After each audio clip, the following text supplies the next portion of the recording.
Bonjour et bienvenue dans le conseil pratique de Pubs. Est-ce que vous connaissez cette situation fréquente de la vie de tous les jours? Je porte une valise et une douleur intense apparaît immédiatement ou parfois quelques jours après. Ce problème, il est bien connu des médecins, notamment de vous qui êtes rhumatologue, Marine Forian. Bonjour. Bonjour, oui, vous avez décrit une lombalgie aiguë. Une lombalgie qui apparaît brutalement dans le bas du dos après avoir en effet porté une charge lourde ou parfois même de manière spontanée. Alors, c'est quoi la cause? Est-ce qu'on s'est cassé quelque chose dans le rachis? Alors non, on ne s'est rien cassé. Le plus souvent, c'est d'origine musculaire, avec une contraction anormale des muscles paravertébraux, les muscles qui encadrent la colonne vertébrale, et ça cède le plus souvent en quelques jours. Comment on va se mettre au repos alors?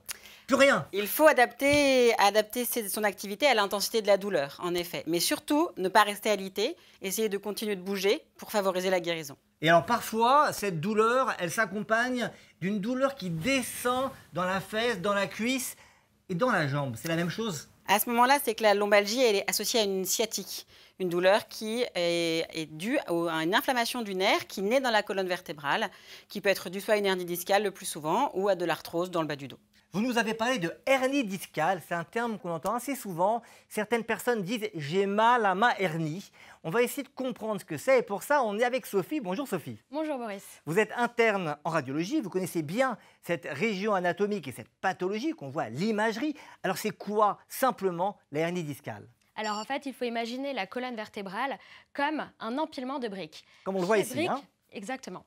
Donc chaque brique représente une vertèbre. Et entre chacune des briques, il y a des petits coussins qu'on appelle les disques intervertébraux. Et en fait, au milieu de cette colonne vertébrale, on a la moelle épinière qui est le centre nerveux qui relie le cerveau aux nerfs. Parce qu'en fait, de cette moelle épinière partent à chaque étage plusieurs nerfs qui vont innerver nos membres. On voit des petits nerfs qui sortent de cette colonne vertébrale et c'est là qu'il peut y avoir souci. Exactement. Alors en fait, quand un disque sort, on appelle ça une hernie. Et en fait, ce disque va chatouiller de la racine nerveuse qui sort à cet étage.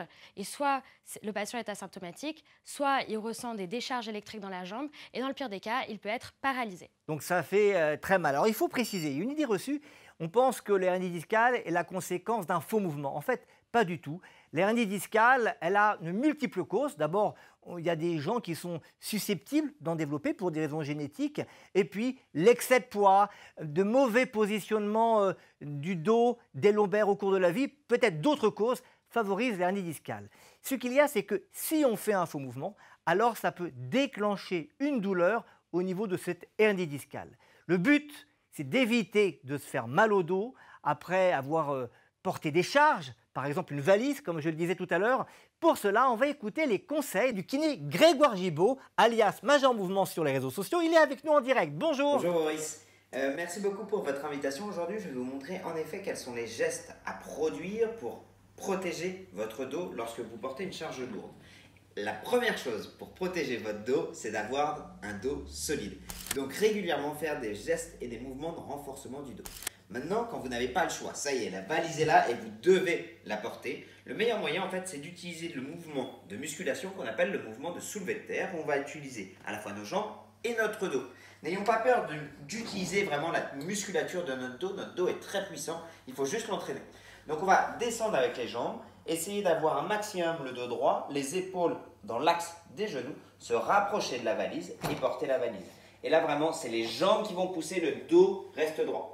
Et ensuite, on va se décaler. Et souvent, l'erreur que peuvent faire les gens, ça va être de combiner des mouvements qui, pour le disque, peuvent être un peu traumatisants, à savoir la flexion, l'inclinaison et la rotation. Et ils vont faire un grand mouvement balistique qui est techniquement beaucoup plus difficile à réaliser.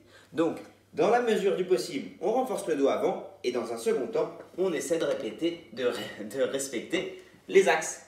Allez, bonne journée à tous. Merci beaucoup pour l'invitation.